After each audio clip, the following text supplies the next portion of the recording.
Sorry बोलो। लेकिन ma'am मैं क्यों सॉरी बोलूँ?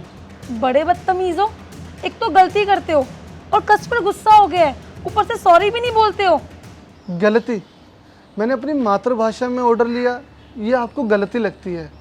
मैं आपसे एक क्वेश्चन करना चाहता हूँ। जब आप इस दुनिया में पैदा हुए थे तो आपने सबसे पहले कौन सा शब्द बोला था, माँ या मोम?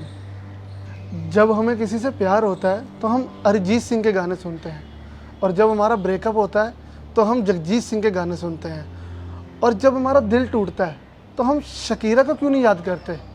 तब हमें याद आती है हमारे देश की मिट्टी, हमारे देश की भाषा। हिंदी से नफ़रत है, लेकिन जब इंडियन क्रिकेट टीम जीत जाए तो हम पटाखे फोड़ने लग जाते हैं, और अगर हार जाए तो टीवी भी फोड़ने लग जाते हैं। अगर हमारा अपने देश के प्रति इतना ही लगाव है तो हम हिंदी भाषा क्यों नहीं बोलते? क्यों है हमें उससे नफ़रत?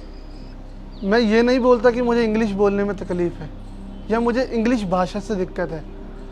मुझे तो अपनी भाषा से लगाव है, क्योंकि ये मेरी भाषा है, ये मेरी मातृभाषा है। हम भारत देश को भारत माँ बोलते हैं ना, अपनी माँ मानते हैं, तो अपनी माँ की भाषा बोलने में कैसी तकलीफ़? मैम आपको लगता होगा कि मैं एक छोटे से गांव का मामूली से किसान का कम पढ़ा लिखा लड़का हूँ, जिसकी हैसियत नहीं है आपके आगे खड़े होने की। So your kind information, let me tell you that I can also communicate in English, क्योंकि मुझे इंग्लिश बोलना ही पसंद नहीं है, क्योंकि मेरी मातृभाषा ही हिंदी है। अगर मैम आपकी ज़िद है ना कि मैं आपसे ऑर्डर दूसरी भाषा में लूँ, तो मेरी भी ज़िद है। अगर मैं ऑर्डर लूँगा तो सिर्फ अपनी भाषा में, अपनी हिंदी भाषा में, मेरी मातृभाषा।